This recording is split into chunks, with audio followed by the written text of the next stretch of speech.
എരുമല്ലൂരിൽ ഉയരപ്പാതയുടെ girder തകർന്നു വീണത് pickup van driver മരിച്ച സംഭവത്തിൽ നരഹത്യക്കാണ് ഇപ്പോൾ കേസെടുത്തിരിക്കുന്നത്. ഉയരപ്പാത അപകടത്തിൽ നിർമ്മാണ കമ്പനിയുടെ ജീവനക്കാർക്കെതിരെയാണ് നരഹത്യക്ക് കേസെടുത്തത്. ജാമ്യമില്ലാ കുറ്റം ചുമത്തിയാണ് കേസ്. എഫ്ഐആറിന്റെ പകർപ്പ് മാതൃഭൂമി ന്യൂസിന് ലഭിച്ചിട്ടുണ്ട്. ബിനിൽ വിവരങ്ങളുമായി കൊച്ചിയിൽ നിന്ന് ചേരുന്നു. ബിനിൽ, പലതരത്തിലുള്ള ന്യായീകരണങ്ങൾ പറയാൻ ശ്രമിക്കുകയായിരുന്നു കരാർ കമ്പനി ഈ നിമിഷം വരെ. പക്ഷേ അങ്ങനെ പറഞ്ഞ് രക്ഷപ്പെടാൻ കഴിയില്ല.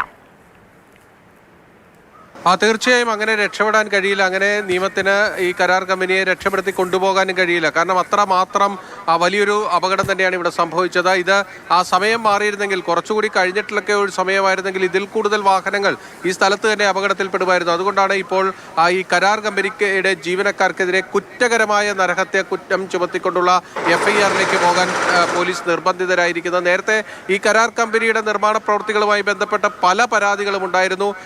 ആളുകൾക്ക് പുറത്തേക്ക് ഇറങ്ങി വഴി നടക്കാൻ പോലും കഴിയാത്തൊരവസ്ഥയുണ്ടായിരുന്നു. റോഡൊക്കെ പൊട്ടിപ്പൊളിഞ്ഞു പോകുന്ന ആ ഒരു കാഴ്ചയായിരുന്നു ഇവിടെ ഉണ്ടായിരുന്നത്. അപ്പോൾ ഒരുപാട് അപകടങ്ങൾ ഇവിടെ ഉണ്ടായി. നിരവധി പേർക്ക് ജീവൻ നഷ്ടപ്പെട്ടിട്ടുണ്ട്. അപ്പോഴൊന്നും ഈ കരാർ കമ്പനിക്കെതിരെ ചെറുവിരൽ അനക്കാൻ നമ്മുടെ ജില്ലാ ഭരണകൂടമോ മറ്റ് സംവിധാനങ്ങളോ ഒന്നും തന്നെ തയ്യാറായിരുന്നില്ല. പക്ഷേ ഈ കേസിൽ അങ്ങനെ ആകാൻ കഴിയില്ല. അതുകൊണ്ട് തന്നെ അവർ കേസെടുത്ത് മുന്നോട്ട് പോവുകയാണ് ഇപ്പോൾ ചെയ്തിരിക്കുന്നത്.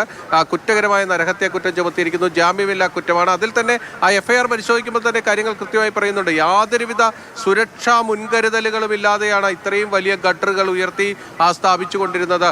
ഇത് താഴെ വീണാൽ അപകടം സംഭവിക്കും, ജീവഹാനി ഉണ്ടാകും. ഇതെല്ലാം ഈ ജീവനക്കാർക്ക് ബോധ്യമുള്ളതാണ്. അത് അറിഞ്ഞുകൊണ്ട് തന്നെ അവർ വരുത്തിവെച്ച ദുരന്തം എന്ന രീതിയിലാണ് ആ എഫ്ഐആറിൽ രേഖപ്പെടുത്തിയിരിക്കുന്നത്. അതുകൊണ്ട് തന്നെ ഇനി കരാർ കമ്പനിയുടെ പേര് ഇതിൽ പറയുന്നില്ല.